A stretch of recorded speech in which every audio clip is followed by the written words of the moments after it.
અમેરિકાની સરકાર domestic airlines માટે કડક કાયદો બનાવવાની તૈયારી કરી રહી છે.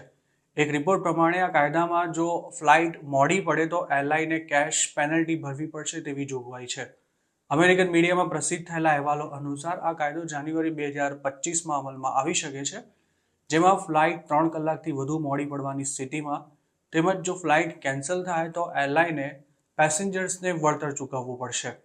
બાઇડનના ઇકોનોમિક પોલિસીના સ્પેશિયલ આસિસ્ટન્ટ માઇકલ નેગ્રોને આ અંગે જણાવ્યું હતું કે આ કાયદો ઘણો પહેલા જ આવી જવો જોઈતો હતો.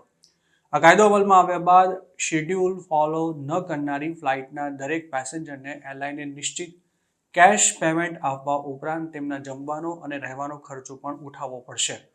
જોકે આ રકમ કેટલી હશે તે અંગે સરકારે હજુ સુધી કોઈ નિર્ણય નથી લીધો. યુરોપિયન યુનિયનમાં પણ છેલ્લા 20 વર્ષથી આ પ્રકારનો નિયમ અમલમાં છે, જે અમેરિકાથી ઓપરેટ થતી અને યુરોપ જતી ઇન્ટરનેશનલ ફ્લાઇટ્સને પણ લાગુ પડે છે. યુરોપિયન યુનિયનમાં અમલી નિયમમાં કંટ્રોલેબલ કેન્સલેશન અને એક્સટેન્ડેડ ડિલે બદલ એરલાઇને કસ્ટમર્સને $275 થી $660 જેટલું વળતર ચૂકવવું પડે છે.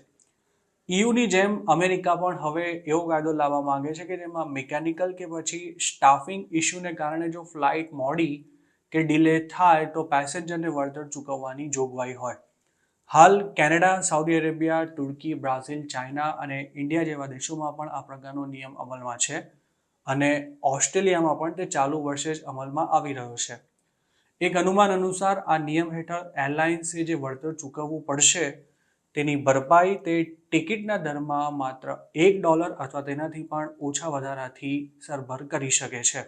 અમેરિકામાં એરલાઇન સામે થતી અલગ અલગ પ્રકારની ફરિયાદોમાં છેલ્લા 4 વર્ષમાં 4 ગણો વધારો થયો છે, જેમાં 2023માં રેકોર્ડ 61,000 કમ્પ્લેન્ટ્સ ફાઇલ થઈ હતી.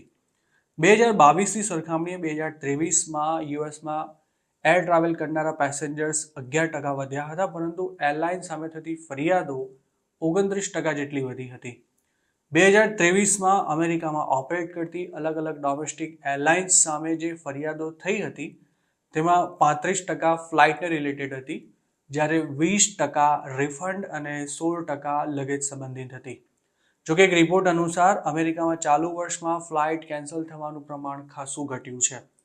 હાલ ફ્લાઇટ મોડી પડવાના કે કેન્સલ થવાના કેસમાં એરલાઇન્સ પોતાના નિયમ અનુસાર પેસેન્જર્સને હેન્ડલ કરે છે, જેમાં નેક્સ્ટ ફ્લાઇટની ટિકિટ એરેન્જ કરવાની સાથે ફ્રી મીલ્સ આપવાનો પણ સમાવેશ થાય છે. જોકે ફ્લાઇટ કેન્સલ થાય તો અમેરિકાની 10માંથી 9 ડોમેસ્ટિક એરલાઇન્સ પેસેન્જર્સના રહેવાની વ્યવસ્થા પણ કરી આપે છે, જ્યારે માત્ર 6 એરલાઇનમાં બીજી કોઈ એરલાઇનમાં મુસાફરી કરવાની સવલત મળે છે. જોકે હાલ કોઈ પણ એરલાઇન કેન્સલેશન કે ડિલે માટે કોઈ પ્રકારનું કેશ વળતર નથી ચૂકવતી.